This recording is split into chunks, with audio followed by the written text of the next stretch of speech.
dobra sta prijatelja, vedno le naprej na zelene travnike. Bobby in Pika, ko posije sonce, vesela in smeje, odhitita v gori. Bobby in Pika, dobra sta prijatelja. Balon. Nekega poletnega popoldneva je v gozdu nastala nevihta.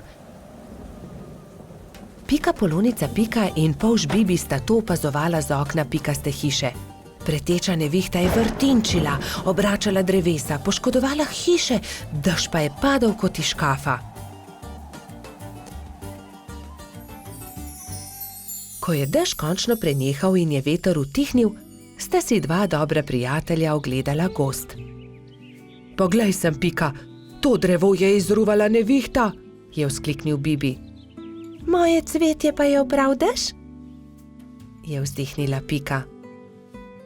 Pika, Bibi, pridita hitro, pomagajta, nekdo leži na travniku, je pritekla kobilica Skokica. Na travniku je res nekdo ležal poškodovan, neka hroščica. Joj, kaj se je zgodilo s teboj, kako ti je ime, kdo si ti? Je v eni sapi vprašala Pika. Jaz sem Neli, hroščica, živim zgoraj na vrhu hriba, pa me je nevihta odpihnila in sem se udarila v glavo. Krila so nemočna, ne znam leteti, ne vem, kako bom prišla domov, je jokala Neli. Dvignili so Neli in jo odnesli v Skokičino zeleno hišo. Ne boj se, je na koncu rekla Pika. Pomagali ti bomo priti domov. Popoldne so prišli Trod Baltazar, Metuljčica Rozi in hrošč Rogač Gašper. Vsi so razmišljali, kako bi lahko Neli pomagali vrniti se na vrh hriba.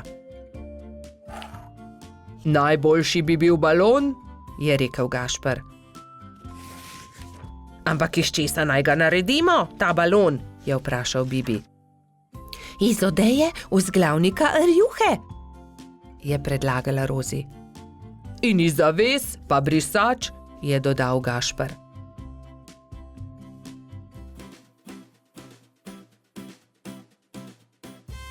Takoj so začeli delati.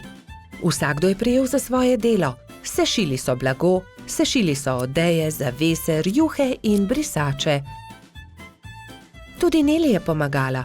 Vsak dan se je počutila bolj močno in tudi glava je ni več bolela. Minilo je nekaj dni, preden je bil balon narejen. Končano je. Hvala lepa, je veselo rekla Neli. Gremo na vrh hriba. Hurra, letimo, je veselo zakričal Bibi. Wow, izredno lepo je, ves gozd vidimo, se je veselila tudi Pika.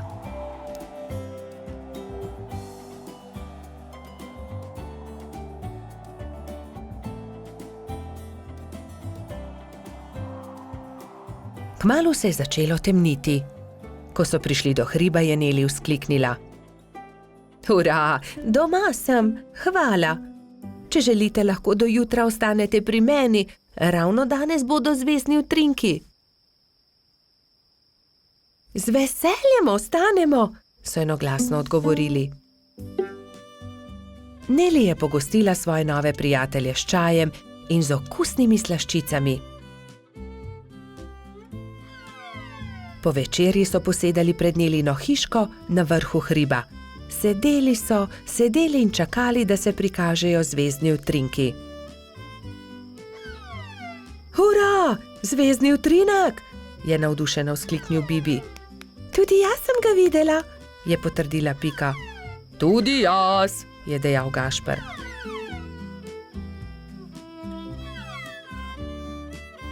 Ko se je shladilo, so odšli v Nelino hišo in skozi okna še dolgo gledali zvezdne utrinke. Pred spanjem si je ob zvezdnem utrinku vsakdo nekaj zaželel. Neli to, da bi se še kdaj lahko srečala s svojimi novimi prijatelji. Bobby in Pika, dobra sta prijatelja. Bajek v votlini. Bobby, Pika, Rozi in Baltazar so v gozdu nabirali barvne liste. Nenadoma so zaslišali jokanje. Ali slišiš, Bobby? Je vprašala Pika. Da, prihaja iz votline. Pojdimo, najti moramo tistega, ki joče. Bili so prestrašeni, vendar so šli globlje in globlje v jamo. In nenadoma so zagledali, od kod prihaja zvok. Majski hrošček je jokal. Oh, kaj se ti je zgodilo, majski hrošček, zakaj jočeš? Izgubil sem se v tej temni votlini in ne najdem izhoda. Kako se bom vrnil k moji hiški? Je jokal hrošček. Kako ti je ime? Je vprašal Bobby. Mehurček. No, ne bodi tako žalosten, mehurček. Mi ti bomo pokazali pot do tvoje hiške, je rekla Pika ter objela majskega hroščka. Nenadoma so zaslišali čuden, strašljiv zvok, ki je prišel iz votline. Prestrašeni so se objeli. V naslednjem hipu se je prikazal ogromen jezen pajek in jezno zakričal: Kdo me je zbudil iz sanj? Kaj delate v moji votlini? Bežimo, je zavpil Baltazar in vsi so začeli bežati. Skrimo se tukaj, je rekla Pika in vsi so se skrili za kamen. Na srečo jih pajek ni videl, a nato je mehurček začel jokati in pajek je odkril malo skupinico, ki se je skrivala za kamnom. Bobby, Pika, mehurček, Baltazar in Rozi so še bežali, tako hitro, kot so lahko. Ampak ne! Baltazar se je spotaknil ob kamenček in pajek jih je ulovil. Bobby je pobral ostro vejo in pogumno branil svoje prijatelje. Izgini ti, grdi pajek, je zavpil. Medtem ko je Bobby odvračal pajkovo pozornost, sta Rozi in Baltazar z vrvjo v rokah nekajkrat stekla okoli pajka. Zdaj te imamo, je Bobby zadovoljno rekel. Pajek se je poskušal rešiti iz tesne vrvi, a se ni mogel. Nenadoma je začel jokati. Nisem vam hotel nič. Če vam povem po resnici, še nikomur nisem storil nič žalega. Bil sem le jezen, ker ste me zbudili. Prosim, izpustite me, pokazal vam bom izhod iz votline. Nam res ne boš nič storil? Da, obljubim. Pridite, usedite se na moj hrbet in vas bom nesel. Vsi so se usedli na pajkov hrbet in kmalu prišli do odprtine. Čas je, da se poslovimo. Spet pridite v mojo votlino. Hvala za pomoč, pajek, je rekla Rozi. V tem času je mehurček zaspal v Pikapoloničinem naročju. Kaj naj storimo z njim, je vprašala Pika. Zgradimo mu voziček, je predlagal Bobby. In nemudoma so se lotili dela. Voziček je bil sestavljen iz kostanjeve lupine, koleščka pa iz vejic. Kje je pa njegova hiška?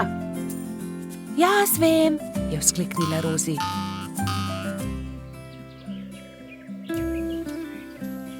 Majski hrošček se je zbudil v svojem vozičku, ravno ko so prišli do njegove hiške. O, moja hiška, ste me pripeljali domov, res sem vam hvaležen. Lahko noč, mali mehurček, trdno spi in ne hodi samo v temne votline, da se ne boš spet izgubil. Sta rekla Bobby in Pika ter objela majskega hroščka. Bobby in Pika, dobra sta prijatelja. Pirhi. Prišla je velika noč. Metuljčica Rozi, zlata minica Lili, kobilica Skokica in kačja pastirica Sapica so se zbrali v Pikini hiši, da bi barvali velikonočna jajca. Koliko jajc moramo pobarvati? Je vprašala Lili. Poglejmo, Bobby bo jutri zagotovo prišel škropit. Prišli bodo tudi Baltazar, Gašper in Bajsi, ter seveda Gumbi, Alfonz in Polždarko. Potem moramo pobarvati 7 jajc, lotimo se dela.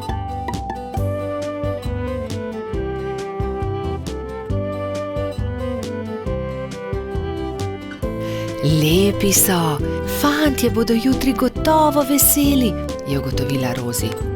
Čas je, da se odpravimo domov, jutri bom zgodaj vstala, spekla bom palačinke, z njimi bom čakala škropivce, je dejala Rozi. Jaz bom spekla pogačo, je rekla Lili. Jaz pa zavitek, je dodala Pika in pospremila dekleta. Naslednje jutro so se vsa dekleta zbudila zgodaj. Rozi je stekla v kuhinjo, si zavezala predpasnik in se lotila mešanja testa za palačinke. Tudi Lili si je privezala predpasnik in takoj začela mesiti pogačo. Pika je vlekla testo za zavitek, Sapica je pripravljala rolado. Tudi Skokica se je zbudila vznemirjena. Fantje ne vstajajo zgodaj, imam še čas, da spečem jabolčno pito. In dala na mizo veliko košaro jabolk.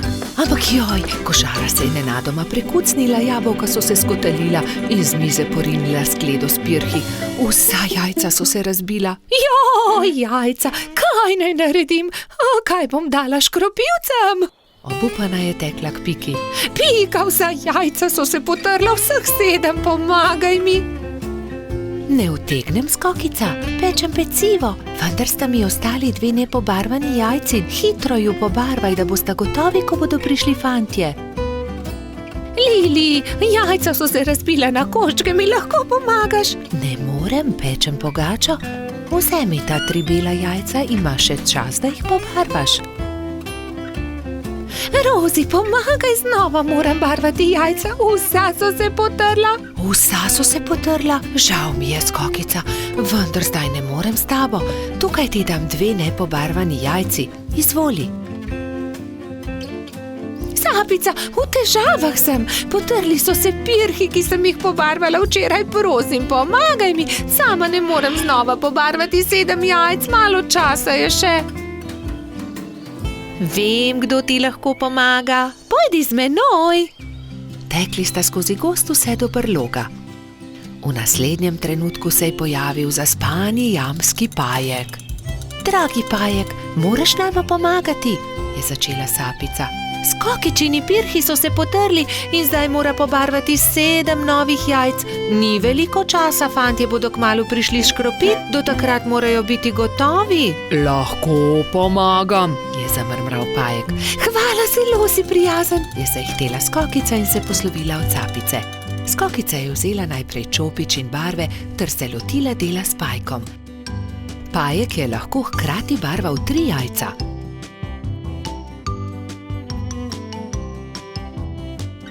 Končala sva, je veselo dejala Skokica. Zahvalila se je Pajku za pomoč in jajca razporedila na skledo.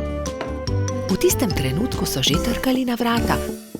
Skokica je odprla in 7 fantov je hkrati začelo škropilsko pesem. To deklico bom zalil in se za lepa jajca zahvalil. Vseh 7 je poškropilo Skokico. Kobilica je ponosno pomolila skledo proti njim, fantje pa so se izbrali po en pisan pirh. Peciva žal nimam, se je oglasila Skokica in povedala, kaj se je zgodilo.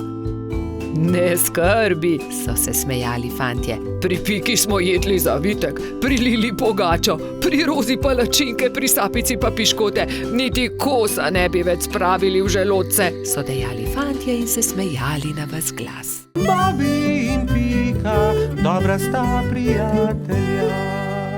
Čričkova violina. Na jesenski dan je čriček Alfred veselo igral na svojo violino med gobami. Vsa gozdna druščina je uživala v prijetni glasbi. Tudi mravljičini otroci so poslušali glasbo, medtem ko so se igrali žogo na vrhu hriba. A presneto, žoga jim je ušla ter zbila violino Alfredu iz rok. Ta je vzkliknil: moja violina se je razbila. Začel je jokati. Hlipal je tako močno, da je privabil vse prebivalce gozda. Alfred je jezno pokazal na žogo s pikami. Ta ta žoga je kriva in mravljičini otroci. Kje bom pa zdaj dobil violino? V rokah je držal koščke svoje polomljene violine, šel v svojo kočico ter zaloputnil z vrati za sabo. Alfred, Alfred, pridi ven, prepričan sem, da ti lahko pomagamo, je rekel polž Bobby. A Alfred ni hotel videti nikogar. Njegovi prijatelji so sedeli v polju gob, brez zamisli. Nenadoma je Pika vzkliknila. Naredimo Alfredu novo violino. Da, naredimo novo violino, je pritrdila metuljčica Rozi. Vem, kdo nam lahko pomaga. Najti moramo hrošča pokalico Charlija. On je naredil Alfredu tudi prvo violino. Nemudoma so se odpravili. Potovali so čez hribe in doline, dokler niso prišli do modre hiše. Potrkali so na vrata. Plašen hrošček je pogledal skozi vrata. Nosil je modro kapico in tudi njegova krila so bila temno-modre barve. Kdo ste? Je vprašal. Pika je povedala hrošču pokalici celotno zgodbo. Če imate pa tak problem, vam z lahkoto pomagam. Ne bodite žalostni. Čez 2 dni bo lahko Alfred spet igral na novo violino. Hrošč pokalica je dal vsakemu nalogo. Nekateri so nabirali les za telo violine, drugi so iskali travnate bilke za strune. Ko so nabrali vse skupaj, se je Charlie lotil dela. In je žagal, brusil, krpal, nanašal smolo in lak in nato se je nenadoma zgodil čudež. Nova violina je bila pripravljena. Ali jo lahko preizkusim? Je vprašala Pika. Ne, to je Alfredov inštrument, jo je opozorila Rozi. Ampak tudi jaz hočem inštrument, je Pika odvrnila užaljeno. In tudi jaz tudi, so zavpile male mravljice. Tiho, je hrošča pokalica vzkliknil. Kaj pa če ustanovimo orkester? Dober, velik orkester. Orkester? In vsak bi imel svoj inštrument. To je zelo dobra zamisel, je navdušeno pritrdil Bobby. Prva stvar, ki so jo naredili, je bila Pikina harfa. Rogač Gašper je dobil kontrabas, koloradski hrošč Edi čelo. Bobby je iz cvetja lilije naredil trobento. Majski hrošček Martin si je naredil rog. Jamski pajek je uporabil kostanje in želode za bobne. Zefira in Skokica pa sta iz kamenčkov naredila činele. Hrošč pokalica je iz brezovega lesa izrezljal flavte za mravljice. Metuljčica Rozi si je iz smrekovih vejic naredila lutnjo, Baltazar pa je naredil citre. Majski hrošček Mehurček je igral na triangel. Ko so se dobro oglasili, so se odpravili do Alfredove hišice. Alfred je že oddaleč zaslišal glasbo in je radovedno kukal skozi okno. Od presenečenja je pozabil zapreti usta. Dragi Alfred, so začeli mravljičini otroci. Prosim, ne bodi jezen na nas, ker smo razbili tvojo violino. Prosim, sprejmi od nas to novo, naredil jo je Charlie. Alfred je nemudoma pobral lok in violino in glasba je spet preplavila gozd.